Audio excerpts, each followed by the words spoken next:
খবর সুখবর, হাতে থাকা মোবাইল ফোন দিয়ে ঘরে বসে আপনি বিমানের টিকিট কিভাবে চেক করবেন আজকের এই ভিডিওতে সুন্দর করে দেখে দিব মাত্র 2 মিনিটে। ঠিক আছে, আপনারা যারা যারা বিমানের টিকিট কাটছেন অনেকেরই হয়তো চিন্তা থাকে যে আমার বিমানের টিকিট কি ক্যান্সেল হইলো কিংবা ডেট চেঞ্জ হলো, সেটা কিভাবে চেক করবেন আপনার এই হাতে থাকা মোবাইল ফোন দিয়ে সুন্দর করে চেক করতে পারবেন। ঠিক আছে, তো আমি আজকের এই ভিডিওতে সুন্দর করে দেখে দেব, এর জন্য আমি স্ক্রিন শেয়ারে চলে যাই, আপনারা দেখেন। আমি বেশি কথা না বাড়িয়ে আমি চলে যাব এখন স্ক্রিন শেয়ারে। এই যে দেখতে পারতেছেন, অতি ফার্স্টে আপনার আসবেন হচ্ছে গুগল ক্রোমে, ঠিক আছে, কিংবা গুগল আসবেন। এই যে দেখেন আমি গুগল ক্রোমে আসলাম, ঠিক আছে। এখানে আসার পরে আপনারা সুন্দর করে লিখবেন হচ্ছে এই যে সৌদি। আপনি যে ধরনের টিকিট চেক দিবেন সেটার কিন্তু নাম লিখতে হবে। আমি যেহেতু সৌদি এয়ারলাইন্সের টিকিট চেক করব, তাহলে আমার সৌদি লিখতে হবে, ঠিক আছে। সৌদি এয়ারলাইন্স, সৌদি, এই যে সৌদিয়া, ঠিক আছে। এই যে সৌদিয়া দিয়ে সার্চ দেবেন।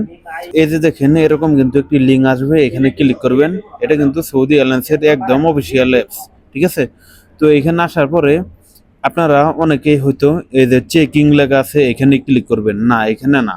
আপনার যেটা করতে হবে, আপনারা এই যে এখানে ম্যানেজে ক্লিক করবেন, যে ম্যানেজ লেখা আছে এখানে ক্লিক করবেন সুন্দর করে। এই যে দেখতে পারতেছেন, এখন আপনার এখানে যেটা করতে হবে সেটা হচ্ছে প্রথমে আপনার সৌদি এয়ারলাইন্স যদি টিকিট থাকে তাহলে কিন্তু উপরে দেখবেন একটি টিকিট নাম্বার আছে, সেই টিকিট নাম্বারটা আপনার দিতে হবে, ঠিক আছে। তো আমি টিকিট নাম্বারটা দিয়ে আমি টিকিট নাম্বারটা এখানে বসাই, তারপরে আপনাদের দেখাই। তো এই যে দেখেন আমি কিন্তু উপরে আমার টিকিট নাম্বারটা দিয়ে দিছি। এখন আমি নিচে দিব হচ্ছে আপনার যেটা নাম, ধরেন আপনার এমডি রফিক কিংবা এমডি মানে যেটা নাম থাকে। আমার যেহেতু হাবিবুর রহমান, তো রহমান দিবেন, মানে লাস্টের যে নাম সেখানে দিবেন এটা, ঠিক আছে। হাবিবুর রহমানের মানে লাস্টের নাম যেটা সেটা এখানে দিয়ে দিলাম, দিয়ে ম্যানেজে ক্লিক করবেন। এই যে নিচে দেখবেন আপনার টিকিট কিন্তু এখানে সুন্দর করে আইসা পড়বে। যদি আপনার টিকিট পেমেন্ট হয়ে থাকে কিংবা অনলাইন হয়ে থাকে তাহলে একদম সুন্দর করে আইসা পড়বে, দেখতে পাচ্ছেন। একটু লোডিং নিবে, যদি আপনার নেট চালু থাকে তাহলে একটু লোডিং নেবে। এই যে দেখেন মানে আমার টিকিটটা কনফার্ম আছে, এর জন্য বুকিং স্ট্যাটাস কনফার্ম। দেখেন আমি যে তারিখে যাব সবকিছু এখানে কিন্তু দেখাচ্ছে, দেখেন। এবং কি যে এখানে নিচে আমি আমার ফ্লাইট কটার সময় সেটা কিন্তু এখানে দেখাচ্ছে, ঠিক আছে।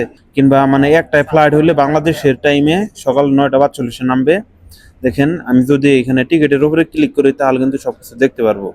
এই যে দেখেন ফ্লাইট ডিটেলস, এখানে ক্লিক করলাম। এখানে দেখেন মানে আমার রিয়াদ থেকে ঢাকা যাবে, ঠিক আছে, 5 ঘন্টা 45 মিনিট লাগবে যাইতে। আমার ব্যাগ হচ্ছে 2টা 23 কেজি করে, ঠিক আছে। তো আপনারা কিন্তু এভাবে সুন্দর করে টিকিট চেক করতে পারবেন। সৌদি এয়ারলাইন্স যদি টিকিট কাটেন তাহলে কিন্তু এভাবে দেখতে পারবেন, কিংবা আপনার যে এয়ারলাইন্সের টিকিট কাটেন কোনো সমস্যা নাই, এভাবে সেই এয়ারলাইন্সের আপনারা আনবেন, ওয়েবসাইট আনবেন। ধরেন আমি বিমান বাংলাদেশের করবো, দেখেন বিমান বিমান দেখেন বিমান বাংলাদেশের আমার যে ফ্লাইটের ওয়েবসাইট সেটা কিন্তু আইসা পড়বে। দেখেন বিমান বাংলাদেশের ওয়েবসাইট কিন্তু আইসা পড়ছে। ঠিক এইভাবেই সব জায়গা থেকে এইভাবে করতে পারবেন, ঠিক আছে। ভিডিও ভালো লাগলে চ্যানেলটাকে সাবস্ক্রাইব করেন, আর কিনে ভিডিও চান কমেন্ট বক্সে জানাই দেবেন।